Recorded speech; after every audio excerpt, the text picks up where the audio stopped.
देखिए, Donald Trump अब युद्ध को ज्यादा दिन खींच नहीं पा रहे हैं, इसलिए कैसे तेजी से चीजें पिछले 24 घंटे में और भड़क गई हैं वो आप देखिए कि इजराइल ने फिर से ईरान की टॉप लीडरशिप को धड़ाधड़ मारना शुरू कर दिया है। हॉर्मुज़ खुलवाने के लिए वहां पर 5000 पाउंड यानी करीब 2 टन के बंकर बस्टर बम से बड़ा अटैक किया। इतना ही नहीं, पहली बार युद्ध में ईरान के न्यूक्लियर पावर प्लांट पर हमला हुआ, वहां पर बम गिराए गए। इसके अलावा पहली बार युद्ध में ईरान के नेचुरल गैस फैसिलिटी पर अटैक हुआ है, जहां से नेचुरल गैस का प्रोडक्शन ईरान करता है। यानी ट्रंप ने अचानक से युद्ध का दायरा बढ़ा कर दिया है और युद्ध को नेक्स्ट लेवल पर लेकर जा रहे हैं, जिसमें हॉर्मुज़ स्ट्रेट से लेकर ईरान का तेल गैस प्रोडक्शन और उनका परमाणु संयंत्र सब निशाने पर आ गया है बॉस। और इसलिए दुनिया और घबरा गई है, क्योंकि ईरान झुकने को तैयार नहीं अब भी। और इसका मतलब यह है कि डोनाल्ड ट्रंप पहाड़ से उतरने के बजाय और पहाड़ पर चढ़ते जा रहे हैं। ट्रंप से अब रहा नहीं जा रहा, वो बेसब्र हो चुके हैं, क्योंकि युद्ध को 19 दिन बीत चुके हैं। ट्रंप को अब तक अपनी सॉलिड जीत दिख नहीं रही है और इसलिए उन्हें लगता है कि और फोड़ो, फोड़ते जाओ, कभी तो ईरान जो है वो हारेगा। लेकिन ईरान हारने को तैयार नहीं। आप देखिए कि एक तरफ ईरान की लाइफलाइन पर अमेरिका के अटैक तेज हो गए, दूसरी तरफ इजराइल ने फिर से ईरान की लीडरशिप को मारना शुरू कर दिया। इजराइल ने आज ईरान के इंटेलिजेंस मिनिस्टर को मार दिया। कल इजराइल ने ईरान के सिक्योरिटी चीफ अली लारजानी को मारा था। लारजानी के साथ इजराइल ने ईरान के एक और बड़े कमांडर को भी मारा था। 24 घंटे में इजराइल ने ईरान की टॉप लीडरशिप के 3 बड़े लोगों को उड़ा दिया है। क्या अगला नंबर मुस्तफा खामनेई के मारे जाने का है? क्या मुस्तफा को मारने से ईरान सरेंडर कर देगा? लोग कह रहे कैसे कर देगा? जब मुस्तफा के अब्बू मारे गए तब ईरान ने सरेंडर नहीं किया, जब लारजानी मारे गए तब नहीं किया, तो मुस्तफा के मारे जाने पे कैसे कर देगा? क्योंकि ईरान एक व्यक्ति की लड़ाई नहीं लड़ रहा है, वो कह रहा है कि हम लड़ते जाएंगे, क्योंकि ये उनके वजूद की लड़ाई है। उधर इजराइल मारता जा रहा है, दूसरी तरफ ट्रंप हॉर्मुज़ स्ट्रेट पर कब्जे का कौन सा प्लान बनाकर बैठे, आज आपको बताऊंगा। क्या वाकई ट्रंप हॉर्मुज़ स्ट्रेट पर कब्जा कर पाएंगे? ट्रंप ने हॉर्मुज़ स्ट्रेट को लेकर दुनिया को क्या नई धमकी दी है, ये सब आपको बताऊं। और साथ ही टॉप लीडरशिप के फिर से मारे जाने पर अब ईरान ने ऐसा क्या कह दिया है कि नेतन्याहू और ट्रंप दोनों के पैरों तले जमीन निकल गई है। ईरान ने टारगेट किलिंग के बाद क्या कहर ढार दिया है, आपको देखना होगा। आज ईरान के तेल गैस पर अटैक हुआ तो क्या ईरान पूरे गल्फ के तेल गैस में आग लगा देगा? यह सब आज आपको बताने वाला हूं। साथ ही इस पूरे घटनाक्रम के बीच पाकिस्तान को बड़ा झटका लगा है बॉस। मुनीर के लिए नई मुसीबत आ गई है और पाकिस्तान को यह झटका किसी और ने नहीं, अमेरिका ने दिया है। और क्या उस झटके का मतलब है कि भारत पाकिस्तान को फोड़ने वाला है? आज इसके बारे में भी बताऊंगा। लेकिन पहले जो आज दिन भर हुआ है उसका एक छोटा सा ट्रेलर देखिए।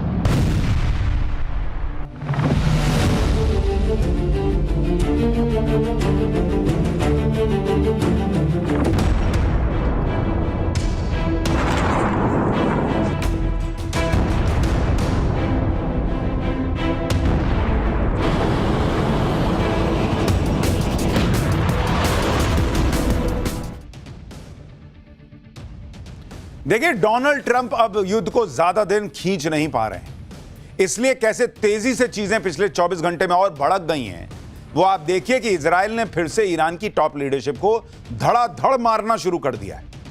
उधर ट्रंप स्ट्रेट ऑफ हॉर्मुज़ पर कब्जे का प्लान बनाकर बैठे हैं। हॉर्मुज़ स्ट्रेट खुलवाने के लिए बम पे बम फोड़ रहे हैं और फिर से दुनिया के दूसरे देशों को कहने लगे हैं कि सब मिलकर आओ, यही मौका है, आओगे तो फायदे में रहोगे। युद्ध जल्द खत्म करने की तड़प में ही ट्रंप ने एक और कांड करवा दिया कि पहली बार ईरान के तेल गैस पर अटैक होने शुरू हो गए।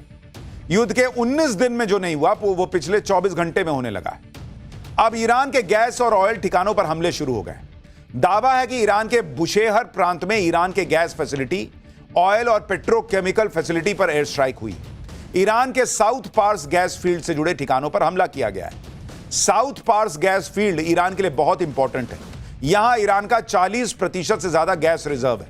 यह दुनिया के टोटल गैस रिजर्व का 8% है बॉस। और कहा जा रहा है कि अब अमेरिका वहां हमला कर रहा है, अब इजराइल वहां हमला कर रहा है।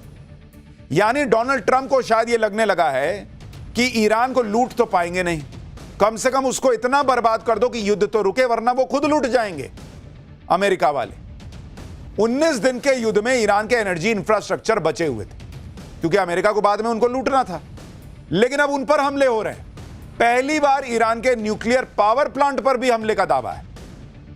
ईरान ने आरोप लगाया है कि उसके बुशर न्यूक्लियर प्लांट पर हमला हुआ है। हालांकि राहत की बात यह है कि वहां किसी तरह के लीकेज की खबर नहीं है फिलहाल।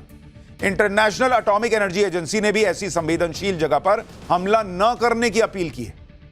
यानी डोनाल्ड ट्रंप बिल्कुल अपनी सनक में अपना आपा खो चुके हैं।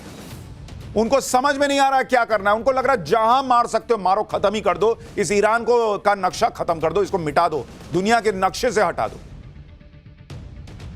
सब मर जाएं तो मर जाएं, लेकिन मार दो सबको, लेकिन खत्म करो। किसी तरीके से यह दुनिया को दिखाओ कि हम पावरफुल। इंसानियत सोचिए इनकी कहां चली गई। इनको बस तमगा चाहिए कि अमेरिका बहुत पावरफुल है, इनको फर्क नहीं पड़ता कितने लोग मर जाएंगे। आप सोचिए अगर कोई अनहोनी हो जाती, रेडिएशन लीकेज हो जाता, तो उस पूरे इलाके के लिए कितना बड़ा खतरा हो जाता। मार रहे हैं उसके परमाणु संयंत्र पर। दिमाग खराब हो गया क्या जी इन लोगों का? सिर्फ इसलिए कि तुम दूर बैठे हो, यहां कुछ भी कर दो। और मिडिल ईस्ट के इनके दोस्तों को पूछना चाहिए कि पगला गए हो क्या जी तुम लोग, क्या कर रहे हो? अगर ईरान में इस तरीके से न्यूक्लियर फैसिलिटी पर आप हमला करोगे, वहां से रेडिएशन फैलेगा, मिडिल ईस्ट बच जाएगा क्या? क्या कर क्या रहे हैं ये लोग?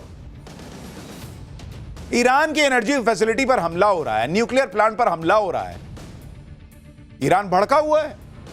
ईरान ने सऊदी अरब, कतर, यूएई सबको तुरंत वार्निंग दे दी कि वो अपने पेट्रोकेमिकल फैसिलिटी को खाली करवा लें।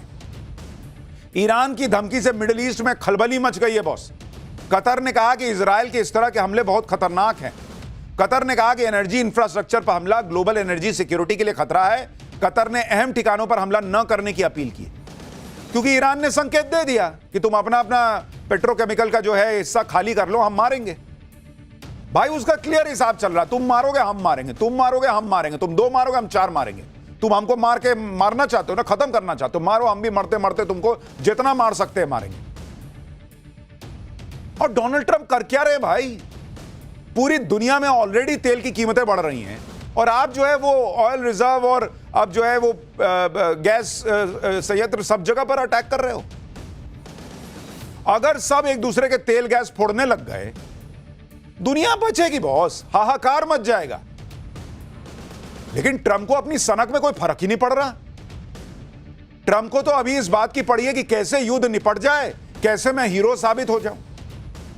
किसी तरीके से ईरान से सरेंडर करवा लो, चाहे उसको जमीन में धसोड़ दो, लोगों को मार दो, दुनिया को तबाह कर दो। और ट्रंप से यह हो नहीं पा रहा। हॉर्मुज स्ट्रेट खुलवाना ट्रंप की सबसे बड़ी चुनौती बनी हुई है, और इसलिए ट्रंप फिर से दुनिया को कहने लगे हैं कि आओ मिलकर हॉर्मुज स्ट्रेट खुलवा देते हैं। ट्रंप ने आज सुबह उठते कह दिया कि ईरान में जो कुछ बचा है वो उसे खत्म कर देंगे। लेकिन सोचना तो उन सहयोगी देशों को है जो स्ट्रेट ऑफ हॉर्मुज खुलवाने के लिए कोई जवाब नहीं दे रहे।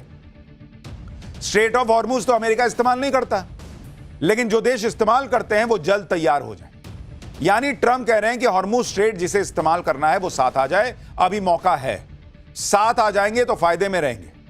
ये वही ट्रंप हैं जो कल तक कह रहे थे कि उन्हें किसी की जरूरत नहीं है, अमेरिका अकेले काफी है। मैंने आपको कहा ना कि इनका तार सटता है छूटता है, सटता है तो कहते हैं सब साथ आ जाओ, छूटता है तो कहते हैं बक मुझे किसी की जरूरत नहीं। क्योंकि अंदर अंदर बेइज्जती तो महसूस होती है कि कोई आ तो रहा नहीं है, और भर दुनिया में कह रखे हैं कि मेरे से आगे कोई टिकता नहीं है। तो जब बेइज्जती महसूस होती है कि कोई साथ नहीं आ रहा, तो कहते हैं कि जाओ मुझे किसी की जरूरत नहीं। फिर कोई कान में आके कहता होगा कि सर कोई आ ही नहीं रहा है इतने के बाद भी, और हम अकेले तो कर नहीं पा रहे हैं। फिर एक घूंट पीते हैं बेइज्जती का, कहते हैं ना ना आओ ना जी आओ, फिर कोई नहीं आता, फिर कहते जाओ बच्चा हो जी, बच्चा जैसा बिहेव कर रहे हो। दुनिया के सबसे बड़े देश के, सबसे ताकतवर देश माने जाने वाले देश के राष्ट्रपति हो भाई, बर्ताव तो वैसा करो। ट्रंप ने ईरान पर सब कुछ करके देख लिया, बड़े बड़े बम मार दिए, वहां की टॉप लीडरशिप उड़ा दी, लेकिन अब तो ईरान ने सरेंडर नहीं किया अभी तक। उल्टे ईरान ने स्ट्रेट ऑफ हॉर्मुज बंद करके ट्रंप की नींद उड़ा रखी है। ट्रंप ने हॉर्मुज को खुलवाने के लिए दुनिया से मदद मांगी, कोई नहीं आया। ट्रंप ने हॉर्मुज पर कब्जे के अपने प्लान पर नया काम शुरू किया। हॉर्मुज स्ट्रेट के पास अमेरिका ने 5000 पाउंड यानी करीब 2200 किलोग्राम के बंकर बस्टर बम फोड़ दिए। अमेरिका का दावा है कि उसने जिस टारगेट पर बंकर बस्टर बम गिराए हैं, वहां पर ईरान ने अपनी एंटी शिप क्रूज मिसाइलों को छिपाकर तैनात किया था। ये क्रूज मिसाइलें अमेरिका और इजरायल के जहाजों के लिए खतरा बनी हुई थी। अमेरिकी सेंट्रल कमांड ने लिखा कि कुछ घंटे पहले अमेरिकी सेना ने हॉर्मुज स्ट्रेट के पास ईरान के तट पर स्थित ईरान के मजबूत मिसाइल ठिकानों पर 5000 पाउंड के कई डीप पेनिट्रेटर बमों का सफलतापूर्ण इस्तेमाल किया है।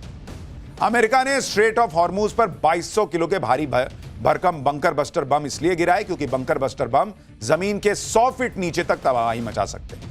ये 22 फीट मोटी कंक्रीट की दीवार को तोड़ सकते हैं। अमेरिका हॉर्मुज में बंकर बस्टर बम कहां गिरा रहा है, आप इस मैप के जरिए समझ सकते हैं। स्ट्रेट ऑफ हॉर्मुज में समंदर के एक किनारे ओमान है, एक तरफ यूएई है, दूसरी तरफ अकेला ईरान पड़ता है। स्ट्रेट ऑफ हॉर्मुज में इसी जगह पर जहां आप गोला देख रहे हैं, वहीं पर कहा जा रहा है कि अमेरिका ने बंकर बस्टर बम को फोड़ा है। ट्रंप को लग रहा है कि बंकर बस्टर बम गिरा और स्ट्रेट ऑफ हॉर्मुज पर कब्जा कर लेंगे, वो ईरान को सरेंडर करवा देंगे। लेकिन ईरान के पास हॉर्मुज स्ट्रेट को कंट्रोल करने का एकमात्र जरिया सिर्फ उसकी क्रूज मिसाइलें थोड़ी हैं। ईरान इस इलाके से गुजरने वाले जहाजों को वाटर ड्रोन रॉकेट, सी माइंस, हाई स्पीड बोट्स और ड्रोन से भी टारगेट कर रहा है। और अगर अमेरिका को लगता है कि उन्होंने बंकर बस्टर बम फोड़ दिया, स्ट्रेट ऑफ हॉर्मुज खुल गया, तो अपने जहाज भेज के दिखाएं, अपने लोगों को भेज के दिखाएं। हवाबाजी से नहीं ना होगा बॉस। इसलिए ट्रंप नहीं चाहते कि स्ट्रेट ऑफ हॉर्मुज में अमेरिका अकेले घुसे। ट्रंप चाहते हैं कि बाकी सब देश भी साथ आ जाएं, लेकिन इसके लिए दूसरे देश तैयार नहीं है। आज ही जर्मनी के विदेश मंत्री ने कहा है कि अगर अमेरिका स्ट्रेट ऑफ हॉर्मुज को सिक्योर नहीं कर सकता, तो फिर यूरोप की फोर्सेस भी तो नहीं कर सकती। जर्मनी के विदेश मंत्री ने कहा कि हमें ईरान और अरब देशों के साथ एग्रीमेंट करना चाहिए जिससे जहाज जा सके। उधर ईरान कह रहा है कि यह समुद्री रास्ता तो उसका है, वो अपने दुश्मनों को जाने नहीं देगा। ईरान के विदेश मंत्री ने कहा कि युद्ध के बाद सबसे पहला काम यह होगा कि हॉर्मुज स्ट्रेट से गुजरने के लिए ईरान नए नियम बनाएगा। भाई, इन दोनों के चक्कर में दुनिया का क्या होगा, आदमी सोच सोच के परेशान हो रहा है। और मैं आपको डे 1 से कह रहा हूं बॉस, 19 दिन हो गया आज, अलग अलग देशों में अलग अलग जगहों पर इंपैक्ट पड़ रहा है। खुद अमेरिका में महंगाई बढ़ गई है, मानने को तैयार नहीं है भाई साहब। ट्रंप के सामने मुसीबत यही है कि ईरान झुक नहीं रहा, सरेंडर नहीं कर रहा। जितना ज्यादा ईरान लड़ता चला जा रहा है, उतना ज्यादा ट्रंप के लिए मुसीबतें बढ़ रही हैं। आप अमेरिका में देखिए, वहां तेल गैस के दाम आसमान छू रहे हैं। अमेरिका में 40% तक फ्यूल के प्राइसेस बढ़ गए। और इसी को देखकर आज ट्रंप ने एक फैसला लिया। ट्रंप ने फ्यूल प्राइस की कीमतों को कम करने के लिए 100 साल पुराने जोन्स एक्ट में 60 दिन की छूट दे दी।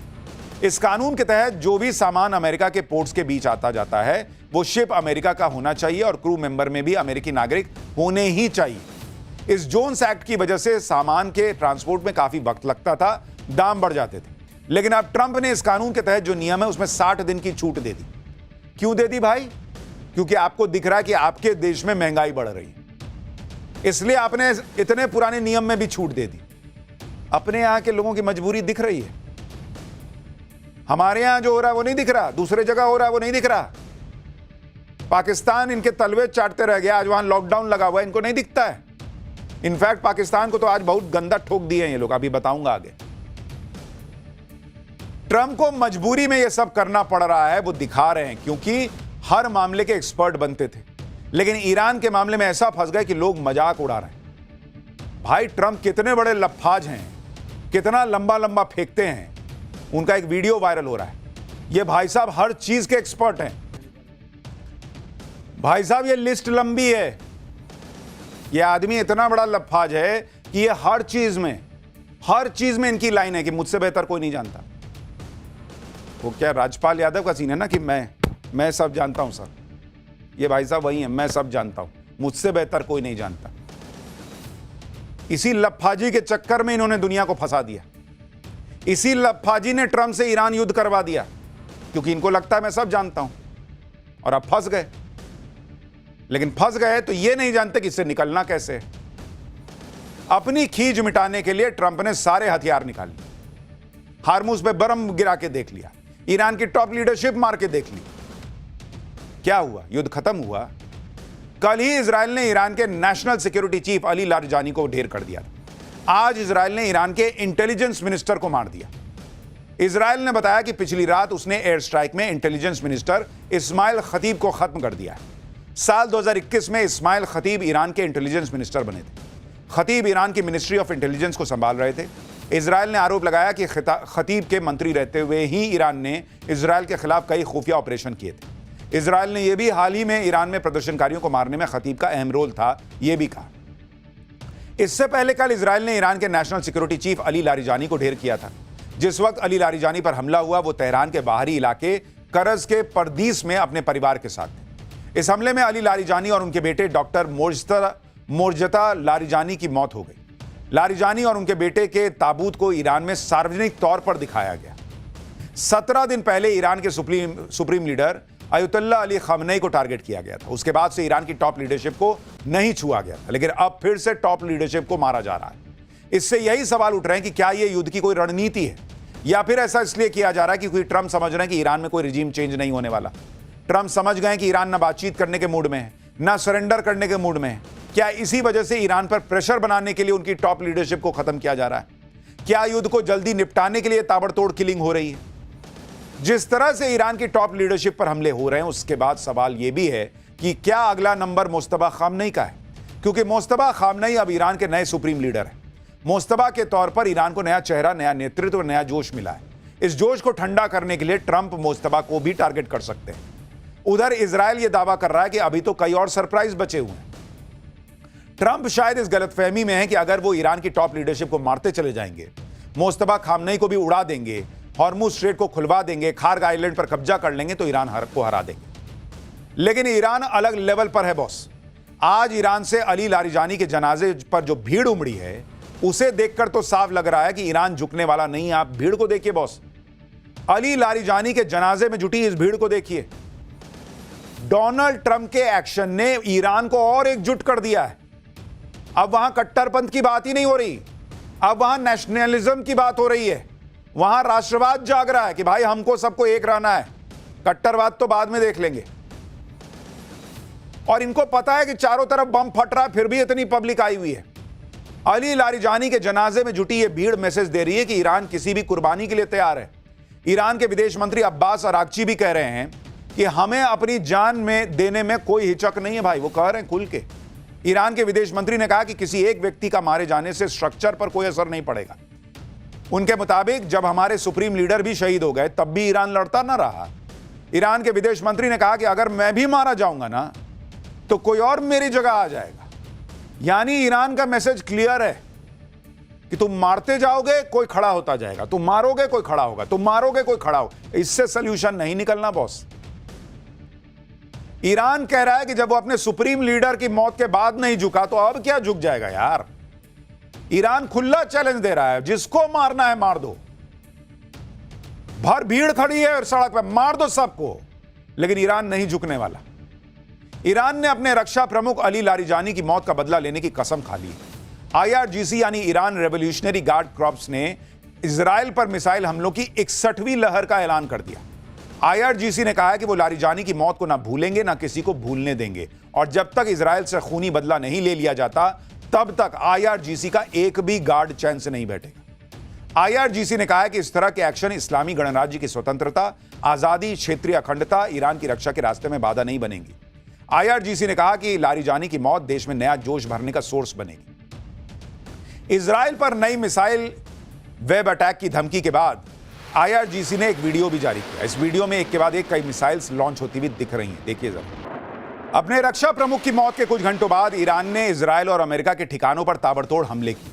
आप देखिए कि पिछले 24 घंटे के भीतर ईरान ने यूएई, सऊदी अरब, बहरीन, बगदाद, कतर, कुवैत और तेल अवीव को धमाकों से हिला दिया। यूएई के अल मिनहाद एयरबेस पर मिसाइल फोड़ी, दुबई में कई ड्रोन धमाके किए, बगदाद में यूएस एम्बेसी पर ड्रोन और रॉकेट फोड़ दिए, सऊदी अरब के प्रिंस सुल्तान एयरबेस को टारगेट किया। अकेले सऊदी अरब ने करीब 100 मिसाइलें इंटरसेप्ट की। इजराइल के तेल अवीव और रामत गन में ईरानी मिसाइलों ने तबाही मचा दी। मिडिल ईस्ट में मौजूद अमेरिकी मिलिट्री बेस पर मिसाइलें दागी गई। यानी ईरान ने भी अपने हमले तेज कर दिए। इजराइल पर ईरान का यह भयानक हमला देखिए। इजराइल के आसमान में एक साथ आग के 50 से ज्यादा शोले बरस उठे। ये इजराइल की तस्वीरें आपको दिखा रहा हूं। तेल अवीव में यह तबाही ईरान की मिसाइल खुर्रम शहर 4 ने मचाई है। ईरान की बैलिस्टिक मिसाइल्स का ये क्लस्टर एमिनिशंस ने तेल अवीव से लेकर रामत गान तक कहर बरसा दिया। ईरान की इस बैलिस्टिक मिसाइल के क्लस्टर म्यूनिशंस जहां जहां गिरे वहां कैसी तबाही मची है आप खुद देखिए। यह तेल अवीव का अंडरग्राउंड सेविडोर रेलवे स्टेशन है। क्लस्टर म्यूनिशंस ने जमीन के भीतर बने इस रेलवे स्टेशन को भेद दिया। प्लेटफॉर्म पर चीजें बिखरी पड़ी हैं और ट्रेन को भी नुकसान पहुंचा दिया। इजराइल के तेल अवीव के बाहरी इलाके में एक सुनसान सड़क पर भी ईरानी क्लस्टर म्यूनिशंस गिरे तो सड़क पर बड़ा सा गड्ढा बन गया। देखिए, मिसाइल्स के अलावा ईरान ने अपने खतरनाक ड्रोन को भी काम पर लगा दिया। ईरान ने ड्रोन अटैक का एक नया वीडियो जारी किया है जिसमें रात के अंधेरे में एक के बाद एक दनादन ड्रोन उड़ते नजर आ रहे हैं। ईरान के मुताबिक इन ड्रोन्स के निशाने पर खाड़ी देशों में अमेरिकी ठिकाने थे। देखिए कैसे एक के बाद एक ड्रोन निकल रहा है।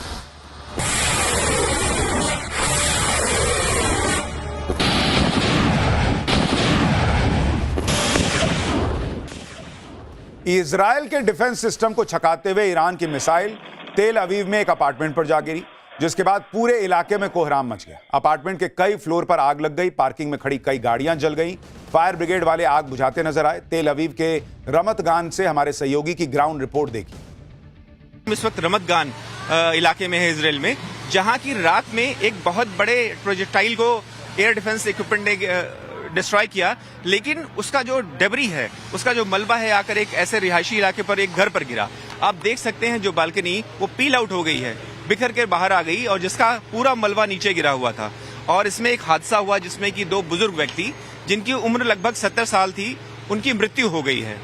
और जब हम यहाँ पहुंचे तो एडमिनिस्ट्रेशन के लोगों ने इस पूरे इलाके को चारों ओर से घेर लिया था और अभी बहुत सारे यूनिफॉर्म्स के लोगों को भी इस इलाके में बुलाया गया है, और जो कि करीब 10 मिनट पहले यहाँ सारे आए हैं। और उसी अभी और आगे आप देखेंगे कि एडमिनिस्ट्रेशन का जो लोग हैं वो इस इलाके से टेलटेल साइन को भी हटा रहे हैं। और कार पे आप देखें तो जो शीशा जिस तरह से बिखरा हुआ है। और इजराइल पर एक तरफ ईरानी मिसाइलें कहर बनकर बरस रही हैं, दूसरी तरफ हिजबुल्लाह भी हमले कर रहा है। यानी इजराइल एक साथ दो तरफा हमले झेल रहा है। ईरान के प्रॉक्सी कहे जाने वाले हिजबुल्लाह ने नया वीडियो जारी किया है। इस वीडियो में हिजबुल्लाह इजराइल पर दनादन मिसाइल्स दाग रहा है। हिजबुल्लाह का दावा है कि हमले इजरायली मिलिट्री बेस को निशाना बनाकर किए गए। यानी ईरान की टॉप लीडरशिप मर भी रही है, लेकिन ईरान नहीं रुक रहा। उधर इजराइल भी रुकने का नाम नहीं ले रहा। इजराइल के पीएम बेंजामिन नेतन्याहू खुद सामने आ गए और ईरान की टॉप लीडरशिप को खत्म देने का ऑर्डर देने लगे।